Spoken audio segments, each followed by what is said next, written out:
But now, my naivety, I thought, you're not coming here like a sister. So it's not a sleepover. No, you're not there Pajama party. So by October, I was expectant. Wow. Okay. Yeah.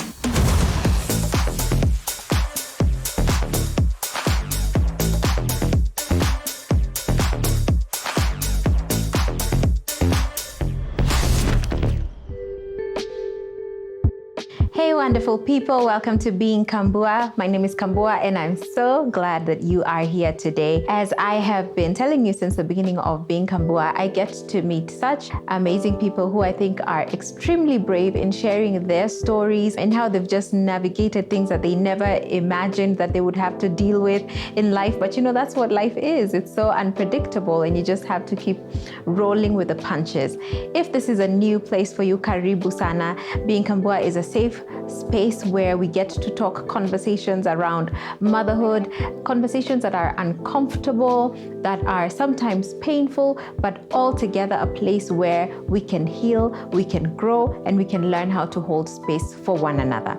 Today, I am so honored to have Lucy Nyambura here with me. You know, I keep asking you guys, if you have a story, please send me a message. I'd love to sit with you. And when I heard a little bit about her story, I said, no, she has to come on here and share the story on Being Kambua, because I am 100% convinced that this is for somebody who needs to hear. Lucy, karibu sana. Thank you. You're so gorgeous. Thank you. Thank you for joining us here today, for joining me here today. Yeah. I'm glad to be here. First of all, were you born and raised here in Nairobi? No, in Kajiado. In Kajiado? Yeah. Okay, I'd never have guessed. Oh, really? Yes. Yeah, that's home. Yeah, okay. So born and raised in Kajiado. Went to school in Kajiado as well? For a little while. Yes. And then I went to Meru in class 7 for boarding. Yes. And then went to Nyeri. I've traveled. You've been, yeah. But now high school I completed in Nyeri and then came back to Thika for campus. Okay. Yeah. That is like quite the cross-county tour that you did through your education. That is fantastic. Going through school, growing up, where did you see yourself? What did you want to do, like as far as your career is concerned? You know, I wasn't really sure. I was always being told, you're good at this, you can do this. But it's only in high school that someone pointed out, you might be good at managing people. So why don't you try HR? Okay. So I didn't know what that was.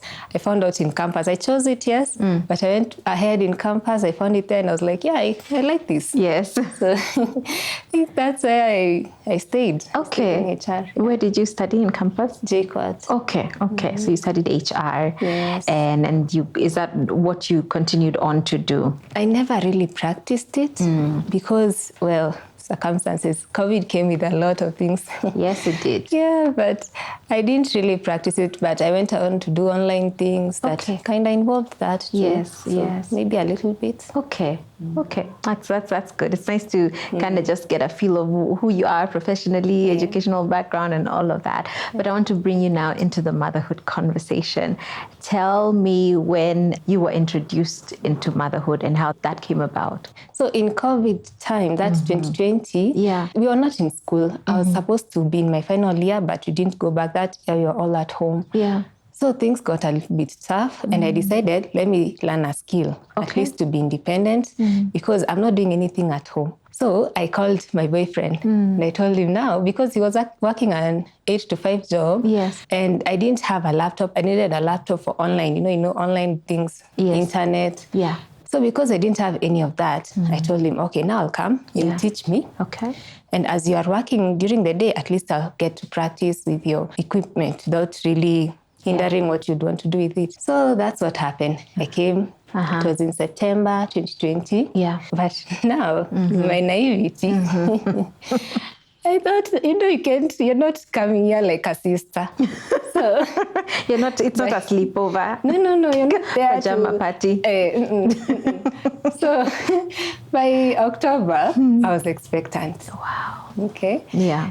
Now, when I was coming out from home, my goal was I'll learn this online thing, get my skill, start earning, get my own laptop, buy my mobile Wi-Fi, Yeah. and then go and live back in the hostel because I couldn't afford rent at that time. So that was the goal. Yes. So when I got expectant, I was like, my plans are ruined. Yeah. Because now, what do I do? And then the way I left home, now how am I going back with a baby?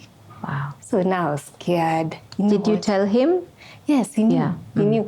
You know, how I found out I was expectant, it was through a friend. Okay. I didn't know I was expectant. So when I knew, the first thing I said, I told him.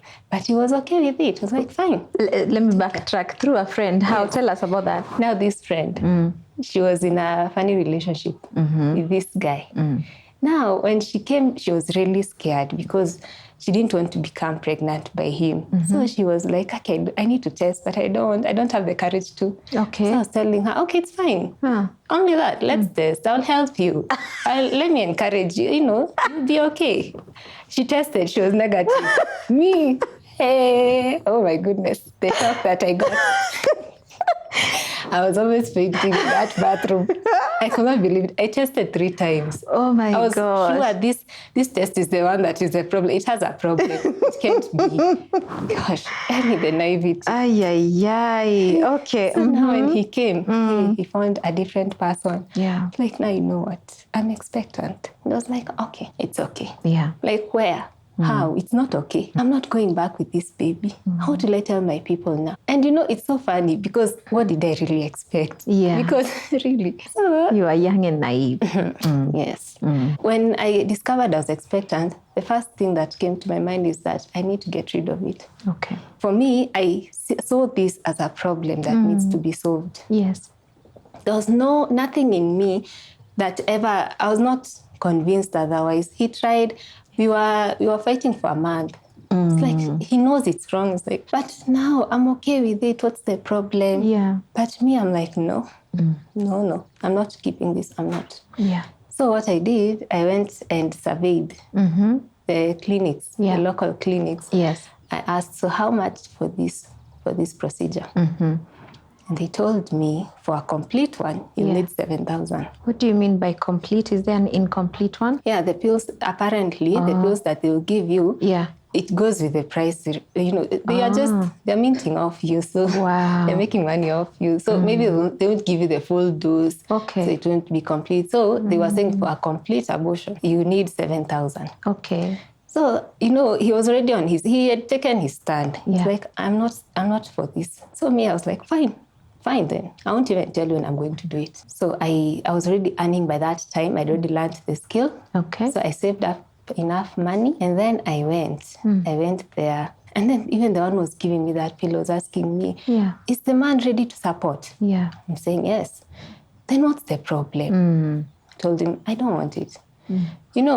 Now that I look back, I know there were a lot of insecurities that informed that decision. Yeah.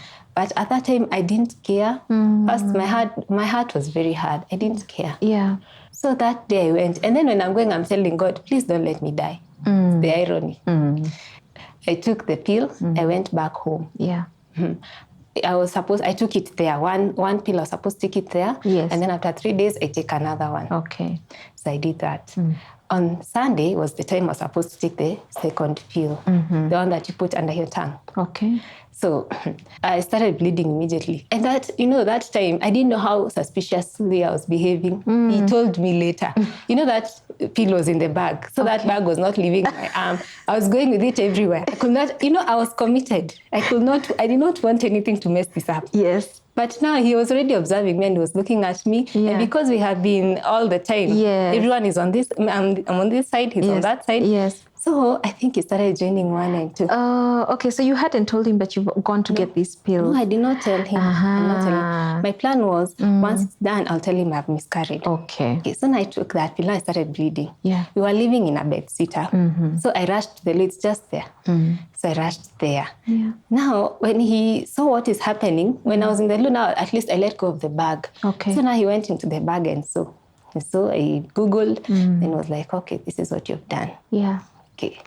So I got out of the loo. I'm here. I'm pretending like, oh, I don't know. Okay, I don't know what has happened. Yeah. I am bleeding. I know what I've done. But now I'm telling him, oh, I don't know what it is. I think I've miscarried. And then he sat me down and looked at me and he asked me, did you abort? Wow. Yeah, me, I'm telling him, no. Me, you don't know people miscarry. People miscarry. In fact, my mom has miscarried. Let me call her so that you can hear. Yeah. So I called my mom. My goodness. And then she came, she was shocked. First of all, you were pregnant. Yes. You were pregnant and now you have miscarried. Where do we even begin? Do I pity you or do I get mad at you? Yeah. What do we do first? Now she came. She came all the way from Kajiado. Yeah. She came, I didn't even know that I didn't know that maternity path, I didn't even know what those were. I discovered that day when she came with them. She told me, you go to the hospital, go get checked if you're okay. Yeah. But I didn't go because I knew what I'd done. I didn't want to go and then people discover it. I want to keep this under wraps. So in that time, my boyfriend is there. He's taking care of them, even cooked them tea, and he knows everything. Wow. He did not tell me that he knows that time. Wow. So this was in November. After that, we didn't stay for a while. He withdrew. Yeah. He became cold, actually. But I thought he was grieving. Yes. He thinks it's a miscarriage. Yeah, you thought he thought he thought so. I didn't stay for a while. In December, I went to Shags. Everyone went their different ways. You're not identifying as one anyway. Yes. So when it's holiday, everyone goes to their home. So now, January, I came back to the same house without shame. I'm coming. I'm not remorseful, by the way. Wow. At that time, I was not remorseful. I was like, I am feeling even relief that this has happened. Yeah. That I have solved this. So when I came back, I found him. He's still the same. He's still cold. Like, this grief is taking too long. Yeah. It is wrong. Okay, so and when I saw he's not changing much, I told him, okay, if you want to leave me, tell me so that I can prepare myself. I'm just self-preservation mode. Yes. Now, what he said, I think that is where the change began. Yeah. He told me, if I was to leave you, I would have left you because I know what you have done. Wow. I know what you did. Wow. Now, let me tell you, before that, I don't care. But when I heard that, first of all, I was so shocked. It's like, you have every right. Yeah. Why do you want to stay? Yeah. Like, in fact, I'm the one to leave. I came to your house like a thief. I came with nothing. You have been the one. I'm telling you. I didn't even tell him I'm coming to stay. I told him I'm coming to learn a skill. And then I stayed. And I never left. And yet he never complained. He just took me in. What a gracious guy. I'm telling my goodness. So when he said that, I expected the consequences. Yeah. Like, yes. I have taken you in with everything. Yeah. I've never shown you any ill will. And then you do this. You can go. Yeah. People break up for less. Wow. You can go. But he did not. I was like, why? But now I know it's God was using him. Because in that time, that is the first time I experienced the love of God. Wow. Because when he said that, I realized this is what we do to God. He's so kind to us. Yes. He shows us so much love. He's so kind. Yet he just threw evil in his face all the time. Yeah. So I think that's the time I woke up and I realized, Lucy, you have to change. Yeah. You cannot be living like this. You have been using men left, right, center, yes. But right now, if you do not change, you girl. Yeah. So I think that's the time now I decided to settle. Yeah. Because even at that time I was still all over the place. But that time I decided to settle and be good. Yes. Now let me tell you what happened. I knew that the consequences of what I had done, they were going to come. And God is good because he gave me a heads up. Okay. I was going to have 2 miscarriages. Oh, wow. Yeah. So even when they were happening, I wasn't really shocked. I knew they were coming. Okay. You knew that after the abortion, you'll have a miscarriage. 2. You'll have 2 miscarriages. Yeah. For the one that I gave up, I'm going to lose 2. Oh, my goodness. Yeah. Yeah. So when the first one happened, now I didn't know that these were idols being broken in my life. Because when the first one came, the weakness that my body experienced, before that, I really idolized my body. I didn't know that I did until that time. Even after the abortion, I was all over running. By 4 a.m., I was up, fitness. It's not really even fitness. It was an obsession. Yeah. I was drinking, I don't know what, the concoctions I was making because I don't want to become big. Yeah. I had experienced after high school, I became really big. Okay. So my self-esteem was just down. And I thought being big is a problem. People don't like you. You see, even the ones who are a bit slender, the ones who are getting the boyfriends, you people are telling you look like a mother. Oh, wow. So I didn't imagine. In fact, when I got pregnant, one of the reasons that informed that decision was that I don't look big, don't look like a mother. The weight gain. The way people say mothers look like. Yeah.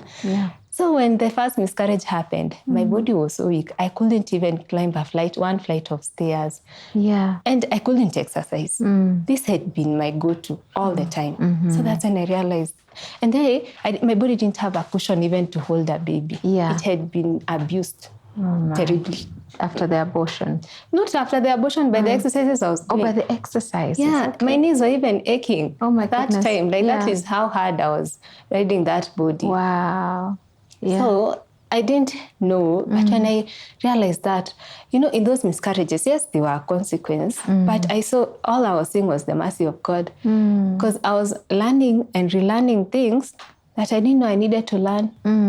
And the transformation that happened, because I say my story is just a redemption story, because the girl that came into that house and got pregnant, she didn't like people. She was really vicious. And then now when that miscarriage happened, I discovered, I need God. And then I need to find my identity in God. Yeah. I am so used to finding my value in what people are saying about me. Yeah. Like you're pretty or you're not, you need to do a little bit of this and that. But now God is telling me, look at me. Wow. Look at me. I'm the one who made you. Yeah. You're beautiful the way you are. Doesn't matter how you look like. And that is not the value I have placed on you. Yeah. Don't put that label on yourself. Yeah. Yeah, it's not just about how you look. It will fade. It's a lot more than that. Yeah, when it fades away, what will remain? Yeah. So if you become disfigured, you're not valuable anymore. So now that one really taught me that. Yeah. It really made me wake up again. Yeah. So it was a journey. Now, the second miscarriage. And you're still with the same guy? Yes. Okay. Yes. We are still together. We haven't gone to the parents now. We have made this official. Okay. Everyone now is identifying us as married. Yes. So now in the second miscarriage, now that was it was a mental battle. See, up to then, I'd always prided myself in being mentally strong. Right. I've been through a lot. I am strong, the way you feel like, I'm a very strong person. I'm a strong person. Nothing can put me down. Throw anything at me, I'm fine. Yeah. I was just afraid of physical pain, but emotional pain, I'm fine. Yes. I can handle it. Now what happened? You see, in the first miscarriage, it was complete. So at least I had that. I was rested. At least I didn't have that fear. I have to go through, you call it DNC? Yes, the DNC. Yeah. I didn't have to go through that. How far along were you? The first miscarriage, I was like 1 month, 3 weeks. Okay. And now in the second miscarriage, I think I was like 2 months. Okay. No, but this one wasn't complete.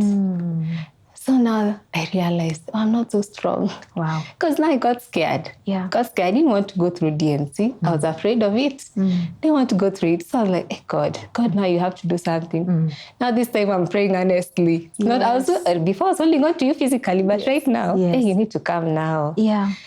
So I didn't go through the DNC. I was just on faith. I'm like, God, I'm waiting for you. Yeah.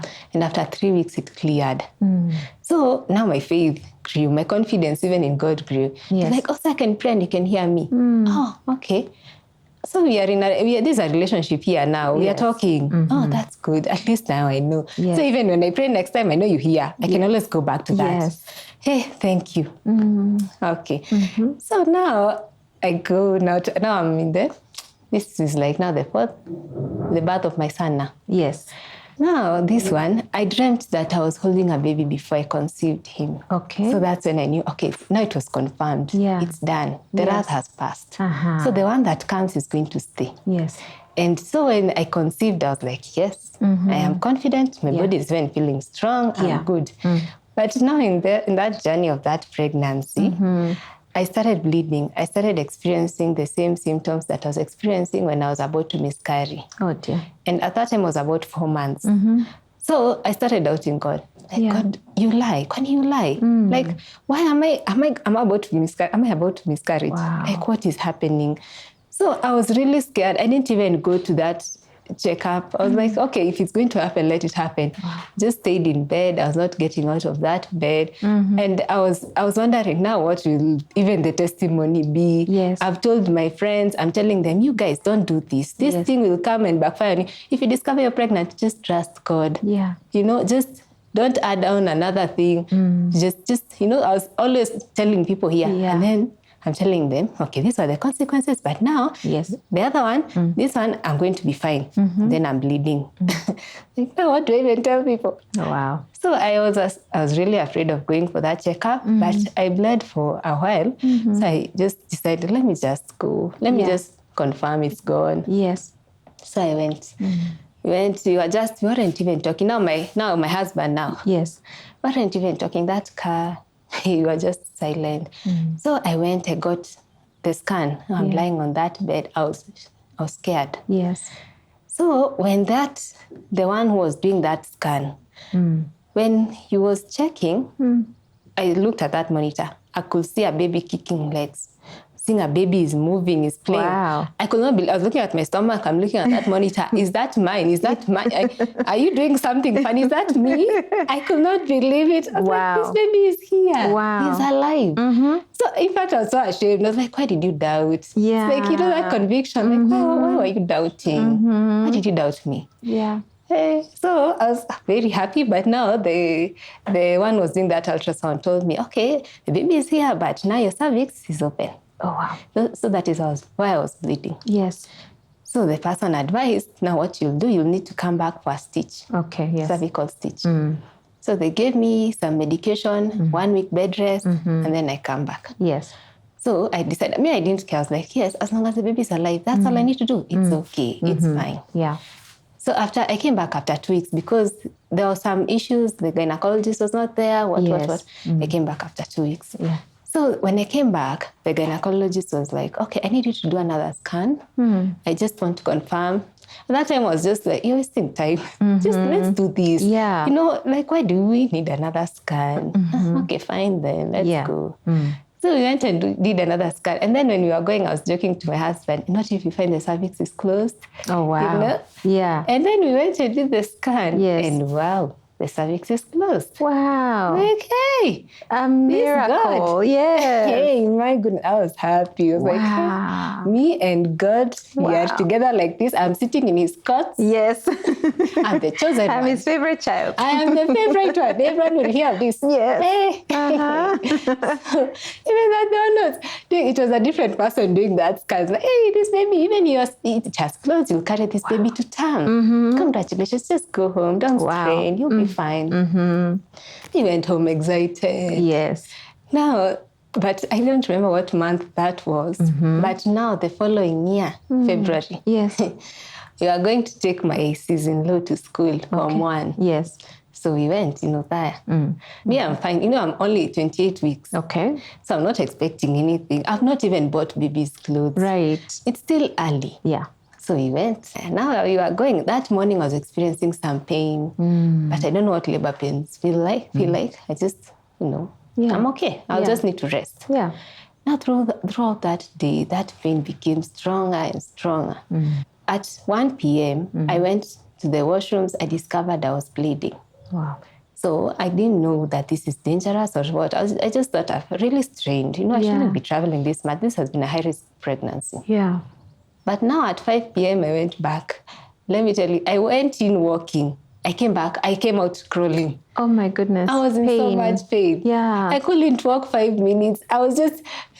Oh, no. Oh, my goodness. Yeah. The woman that went and the one who came. And then the parents. Women. Two different women. Yes. And then the parents are all there in the field. Yeah. Wondering, what's wrong with this lady? What's wrong with this girl?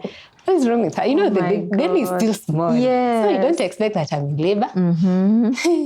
So I went back. My mother-in-law was there with my sister-in-law, and she looked at me and she asked me, are you okay? I can't even talk. I sat on that field. Yeah. My father-in-law is looking at me wide-eyed. He's like, what is happening? What is wrong here? What do we do? Yes. So my mother-in-law, I think she just understood, hey, you need to go right now. Yes. So my husband took the car, brought it where I was. So you are walking, I'm holding her hand, I'm squeezing her hand, I'm almost breaking it. Yes. I'm feeling like puking. Yeah. Oh, so now my husband came. I can't even get into the car. I have to just breathe a little bit, then get in. Yeah. And then my mother-in-law got in the back. Yeah. He rushed to the school dispensary. So they were almost closing. It's 5-ish, 30 there. So we went there. Now the nurse who was there, now I can't even walk. She's like, okay, come. Let me examine you. Yeah. And then I'm telling me, I feel like going to the loo. Yeah. You see, now that's oh my goodness. It's like, oh, you feel like going to the loo? I don't think she even fathomed what is happening. It's like, okay, go. But I go, there's nothing. I'm like, okay, fine. I still feel pressed. Yeah. Let's just examine you. When they examined me, they found, she said, I can see some membranes. Like, okay, yeah, fine. Like, you're going to deliver this baby. Oh dear. No. How? I don't even, I've come here like just a girl. I don't have anything. Oh my goodness. Like, now you need to start pushing. Things are moving so fast. You need to start pushing. At the school? You're still at the school dispensary? Yes. Wow. You know, they wanted me to deliver the baby so that by the time they've already called an ambulance. Okay. So the ambulance comes, you can go with the baby now to a well-facilitated hospital. So me, I'm there. I'm like, I'm in shock. Like, how am I delivering? So I'm saying, can you call my mother-in-law? Like, no, relax, madam. You just push.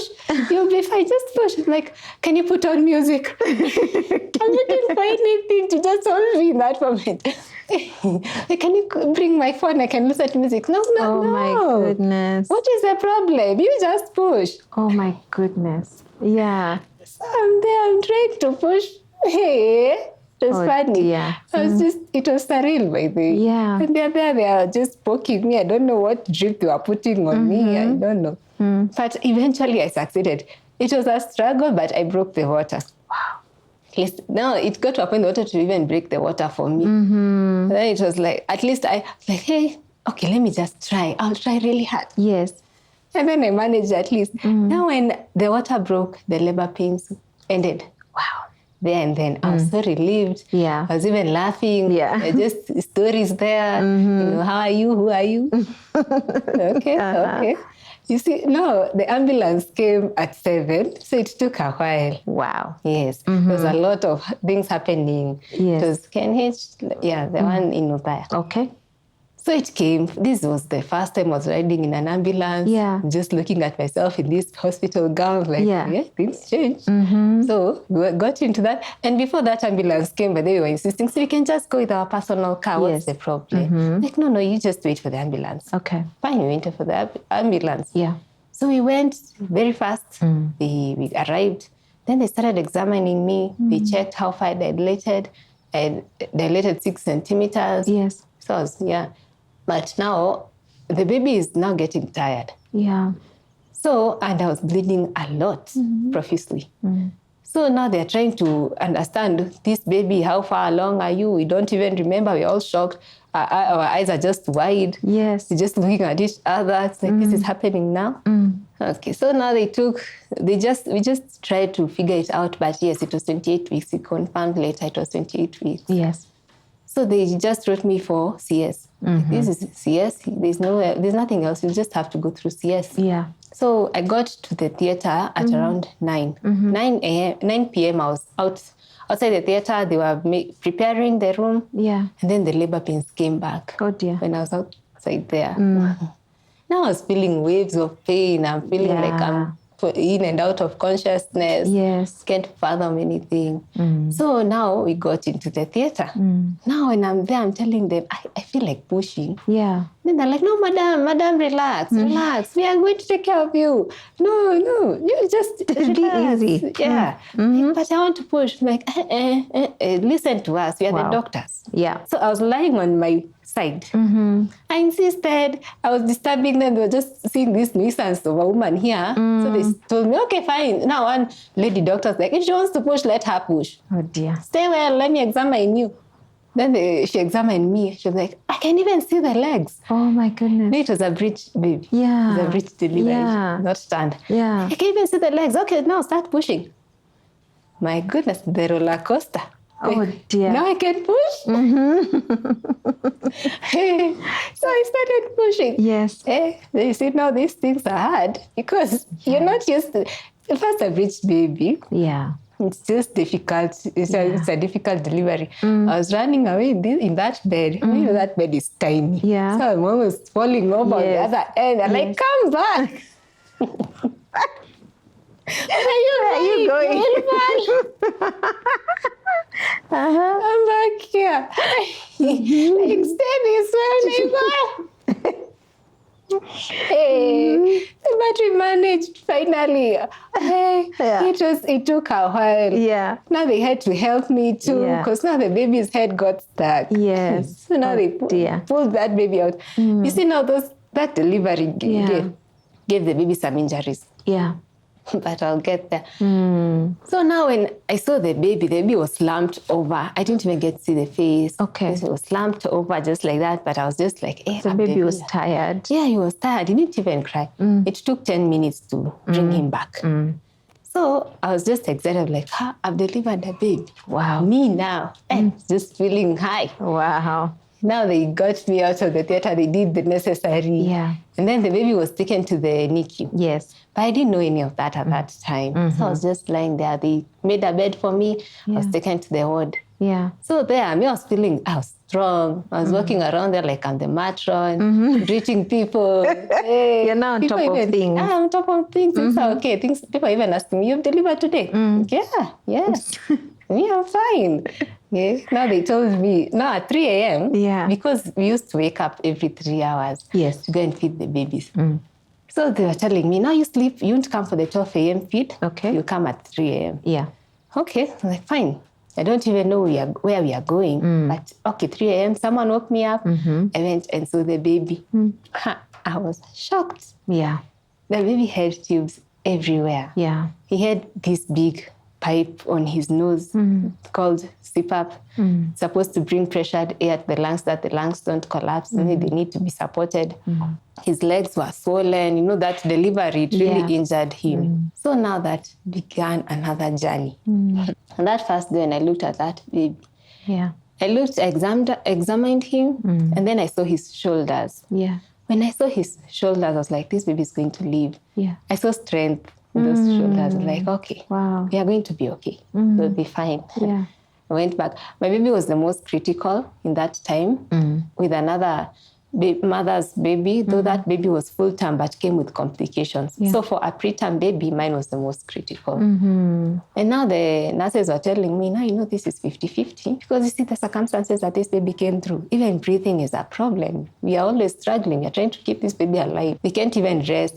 The baby would desaturate like every 10 minutes. They're running all over. Yeah. They were tired. Yeah. They were so exhausted. We'll just pity them. But then, so the following day, but at that time, my husband and my mother-in-law had already left. Okay. So my husband had to come back all the way to Juja, take the necessary documents, what I would need maybe, and then come back now the following day.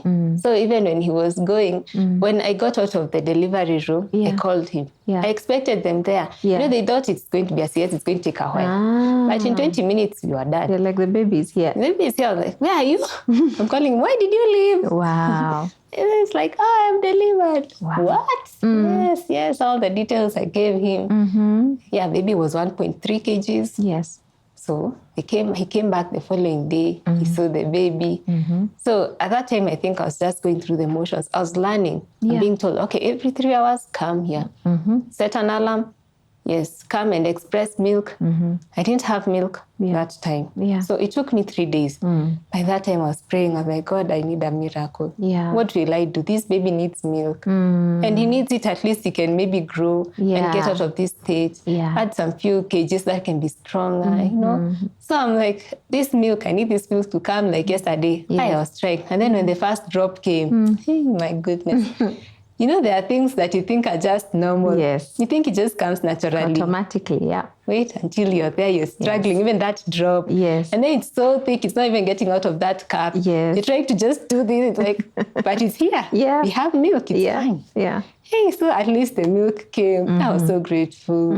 So I was learning. I was just learning. Come here 3 hours, every 3 hours, adjusting. I'm just used to sleeping with my own hours. And then I come, and then when I'm expressing that milk, the baby desaturates. So I'm looking at that baby. Sometimes I'm wondering, whose milk is this now? Yeah.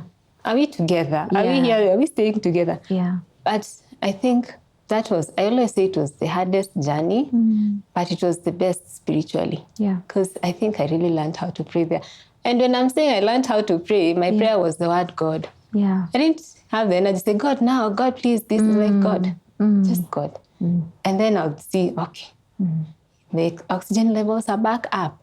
There's a time they went 0-0. Yeah. Baby stopped breathing, started turning blue. Yeah. Looking at him. The nurses are here, they are knocking on that incubator. Yes. Like, wake up, wake up. It happens severally. They open the incubator, they are trying to resuscitate him. They're like, you can't go now, you can't go like this. Yeah. Like, you're saying this, he's going. When he was going. Wow. What are you saying? Yes. It was her journey. But he stayed in the incubator for 1 month. Yeah. Then after that, at least we had attained the necessary kgs to get out of the incubator to go to the nursery. Okay. So we went to the nursery for like now 3 weeks, 4 days. Yes. Stayed there. We tried to get those remaining grams. Eventually we did. Every gram counts. Every gram. Yeah. There's a time we added 5 grams. Yes. Hey, I couldn't believe it. Yeah. All my effort. It is only 5 grams. Yeah. But it's 5 very important grams. Those grams. But you see, now that time we want to go home. Yes. Yeah, so the incubator. So we are saying now we are going home.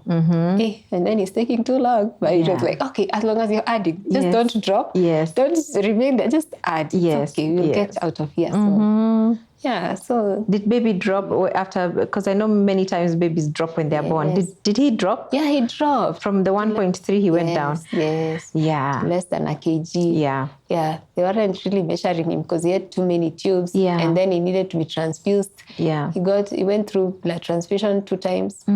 So, but I could see him. He was tiny. Yeah. He was small. Yeah. I could hold him with my hand like this. Yeah. And I'm supposed to wash him.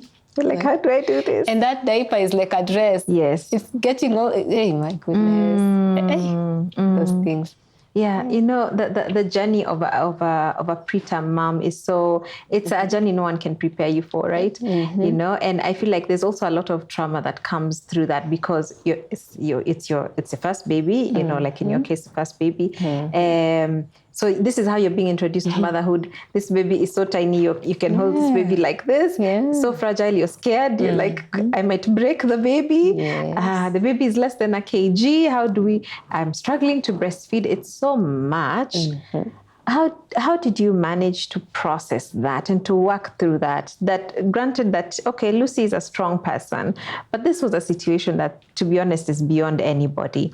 How are you able to go through that process? Where do you feel you got the most support from? From God. Yeah. You know, I gave that baby to God. Like, God, this is your baby. You know, do with him what you want to do with him. I didn't want to put myself there. Yeah. And I think it was just a coping mechanism. Yeah. Because I didn't want to hope too much. In fact, I went through some counseling in there, and I was telling the counselor, this baby, whatever God wants. So the counselor was looking at me like, you're disconnecting, you're detaching from this baby. But I was like, no, what else can I do? And by the way, I detached. Even when we went home, it took a while for us to connect. Yeah.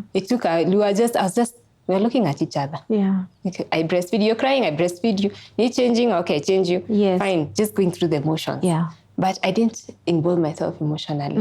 It's like, this is your baby, God.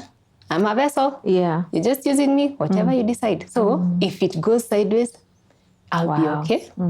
If it remains, you'll teach me how to parent. Wow. Yeah, because you see, in that time, what I realized, no one can understand what you're actually going through if you're not in there. You're the only one who knows. Yes. Even my husband himself could not understand. The one who is in that room, who is in that corridor, walking those corridors at night. Yeah. The Waking up 3 hours, every 3 hours. That journey changes. It's another world. Yeah. So the ones who are outside looking in, they really don't understand the weight of what is going on. When they come, you're excited to see them. You're smiling. Yeah. You go and see the baby. Yeah. You're all hoping. You're praying. But now when they leave, the world changes. Yeah. You're the one who is past 3 a.m. in the morning, that hour is really depressing. Because now I don't know, everything crashes at that time. Yeah. During the day you might be strong. You know, you're seeing people, by that time you're so sleepy, you're very tired. Yeah. So you're just wondering, now what is this life? And you don't want to you're trying to be positive. Yeah. But that journey, only the one who has been there, who can understand, not anyone else. Yeah. So as much as they tried to support, they didn't know how to. Yes. And I had to let them go because I was getting angry. Yeah. Especially at my husband. Like, why don't you call me? You should call me anytime. Perceive that I need calling. Yeah. I don't care. You should know me by now. Yes. You should know at this hour. I don't care. Yeah. So I was really putting a lot of pressure on him. Yeah. And you see, he's the one holding down the fort on the other side. Yes. He's the one trying, he's going home. Yes. And he doesn't know how his people are. Yeah, yeah. Doesn't know. It's heavy. So he's also experiencing some heaviness. So I think at that point, when I realized I'm really losing it and I'm getting really angry, I discovered I need to stop waiting for him to understand these things that I'm feeling. Yeah. Let me talk it out with God. And I have my therapist here. Yeah. We can talk it out. Yes. Let's talk it out. But ultimately, let me just take them to God. I'll take them to him. God, I'm tired. God, I'm frustrated. Yeah. I don't understand where it's going. When is this going to end? Yeah. Because it wasn't going anywhere with people. Yeah. For the 2 months that baby was in hospital, did you stay in hospital yourself? Yeah. You were there the whole time as well. Yes. Yeah. I feel like I want to, before we kind of go back to where we started from, I feel like I want to give you a moment to just encourage a mother who is in that place where they have a preemie, they're in hospital for they don't know how long. It's such a frustrating place to be. You can't see the end from the beginning. You can't make sense of anything. Nobody understands the way you're saying. Nobody understands how overwhelmed you are, how fatigued you are. I remember because I've had 2 babies in the NICU, 2 preemies, but I remember the first time I was introduced to the NICU, I'd meet mothers who they had been discharged because they'd been in hospital for a while, but their babies were still in the NICU, and they'd have to come every morning. You come, you hang around the hospital the whole day. Every few hours, you're pumping, taking milk. And then you go back home, and as far as going to Rongai, going to Machakos, coming back every day. And you can tell the fatigue, the discouragement, the nobody understanding, feeling unseen. What would you say to a mother like that right now? You can look into that camera. Okay. I'd say take it a day at a time. If you start comparing the way your journey is and someone else's journey, you're really going to get tired and frustrated because you'll start wondering, why is it mine? Why is it my baby who is only going through this? Take it a day at a time. And I'll always say this, God is the ultimate therapist. You can go and cry to him. All these mad feelings that you're feeling, take it to him. Yeah. And ultimately, I think I didn't see this as disconnecting. I just see it as helping you cope. Remember, at the end of the day, this baby belongs to God. He's the one who has the final say. Let him be your anchor and let him be the baby's anchor. Especially the one who is living. You don't know how that baby is when you're away. So that anxiety can be maddening. I don't even know if you sleep. So let the angels of God take care of that baby. Yeah. I remember at some point, I was really complaining. And then I just got this sense of the angels are surrounding this baby. We are fighting, we are getting through this. And ultimately, remember, you're going to be okay. I know it is scary. Everything that baby goes through, even when you're getting out of hospital, you don't even want to see a whiff. This air, you're like, hey, I'll cover this baby with everything I have. Because you don't imagine you can go back to the hospital. So let God be your anchor. Yeah. I know you might be angry at people who are closest to you. They're not really doing the best. They are trying, but they don't understand. Yeah. It's true they don't understand. Take it up with God. Yeah. Tell him. He's the one who made him foresaw this coming. Yeah. He knew you're going to be here. He knew this is the journey. He knew. He's in control. Yeah. Take it up with him. Yeah. Talk to him. Let him be your therapist. Let him, if you have to tell him, sit here, we talk. Let's talk. And heal me. Ask for everything you need from him. Yeah. Everything. There's nothing too big. There's nothing foolish. There's nothing. Even if it's this new wall of strength, ask for it. Because you need it. for that baby, even when that baby gets out of hospital. Yeah. Yeah. Yeah. Wow. That's I cannot even add anything to that. I think you've captured it so well, Lucy. This miracle baby of yours, how old is he now? 11 months. 11 months, almost a year. Well Yes. done. Well done to you and your husband, you know. I feel like especially the first birthday is usually just almost thanking yourselves for making it through that 1 year. But even just seeing the faithfulness of God through that, and from where this baby started is at 1.3 kg baby somewhere in Othaya in a school dispensary. Like, your story is just so mind-blowing. But I also want to take you back, that place of where you had that abortion. There's also somebody who is stuck at that place. Yes. It could be a decision that they made like you, where they were like, this will interfere with my life, etc. And just probably have been unable to live with the guilt of making that decision. I've also known stories of women who've had to abort because of a health situation where you're told, we have to get rid of this baby, otherwise you will not live, and they have to make a tough decision.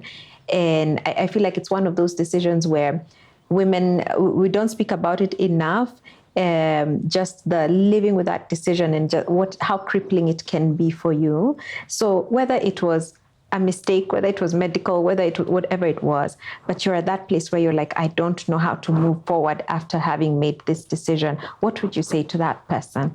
I always use this. I use this on myself.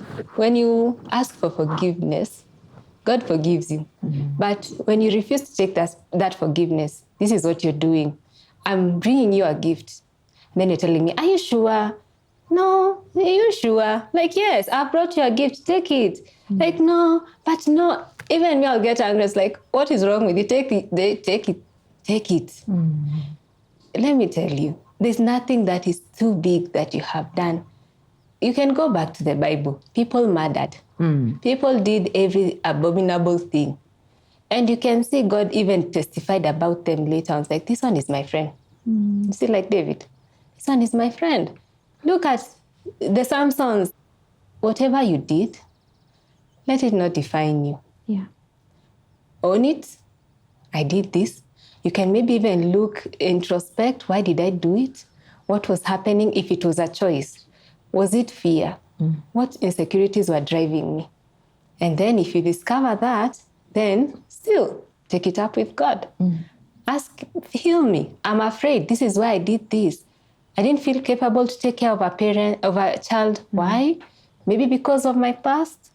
Maybe because of my current situation, maybe it was a bad relationship, whatever it was, have a sit down with yourself, examine it. If it was medical, just allow God to heal you.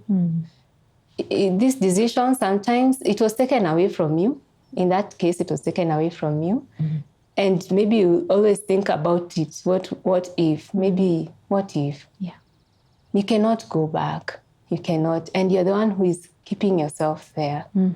Let it go. I know saying let it go sounds easy, but just to let it go and walk away knowing that you're going to be okay. And you're not a bad person. You are not a heathen. Whatever it was, however you came about to that decision, it's already done. We are done. We are moving forward. Accept that gift of forgiveness. It is given to you. If you don't think you deserve it, go back to the Bible. You'll see people who really didn't deserve it, but they were given because God is God. And He's not man. And whatever identity you put on yourself, that is not how God sees you. So even ask God to reconstruct whatever image you have placed on yourself. Ask Him to make you see you the way He sees you. And if you're facing judgment from... Maybe there are people who know what you did and they're looking at you sideways. Like, you are the people who are killing babies here. And then there are people who want babies here, you know? Okay, it is there. It won't go away. Accept it. Learn to live with it. But most importantly, love yourself. You only have yourself. No one else. You only have yourself. So love yourself. And allow God to love you. That is so powerful. I love that you have said, let God reconstruct that image of you, the image you have of yourself, or even the image that people have of you, you know. And I love that God is able to take away all those labels, that when he looks at you, he doesn't look at you as this is a woman who aborted. He looks at you and says, this is my child with whom I am well pleased, you know. He beautifies us, and that there's nowhere we can fall that's too far for his grace to reach us. So thank you for giving that message so powerfully and with so much grace. I mean, and we look at you and we see how God has beautified you, and even that your story is truly, as you said, is a story of redemption, because we imagine in our human minds, because I failed, I am doomed to condemnation for the rest of my life. But even hearing her babies in the next room, by the way, and hearing baby sounds and seeing that life and just how God has turned your life around reminds us of the redeeming power of God, you know, that he redeems us, he restores us, he changes our stories. And I'm so thankful to you for being brave and being honest with your story, for giving us as it is, because it's the truth that truly sets us free. You know, it's someone hearing you put that story out in black and white, that is like, okay, I have no excuse. I'm going to pick myself up and I'm going to accept that gift of forgiveness that has been extended to me, and I will make something better of my life. Thank you so much, Lucy. I think you're so amazing. I think your story is so powerful. Maybe you should one day document it, write it. I don't know, but however God leads you, but may he continue to use you. You really are such a tool in his hand. And I pray for every blessing over your family. May he keep you. If you're trusting for more children, may they come, you know. Amen. But thank you for taking the time to be here with us today. So that has been Lucy Nyambura. Her story is so. I think I'll keep playing it in my head and just thinking through some of the things that we have talked about. We've hit on such hard things, such heavy things, and yet just seeing that constant thread of grace and redemption that God gives to us. So this is Being Kambua. If you have a story that you want to share, please let me know. I would love to have you here. If there is something that Lucy has said that has resonated with you, that you have said, this is what I needed to hear, I'd love to know what that is. So drop a comment as well. Don't forget to subscribe to the channel, and make sure, of course, to share the message widely. Share it with your friends, your girlfriends, your family, your chama, your Bible study group. Just share the message. Let people hear the stories, because these are the stories that set us free. These are the stories that give us the strength to keep pushing forward. So I'll be sure to catch you next time. Make a date with me. I cannot wait to bring another story to you that I am sure is going to lift you. Asante sana for being here. God bless you, and bye-bye. So we go back. That was like on a Thursday, and we had to go back on Monday. And when we went back, the readings were lower than the original ones, which meant they had stopped growing. It was at that point, then I'm like, okay, I was pregnant. I was pregnant. Oh my gosh.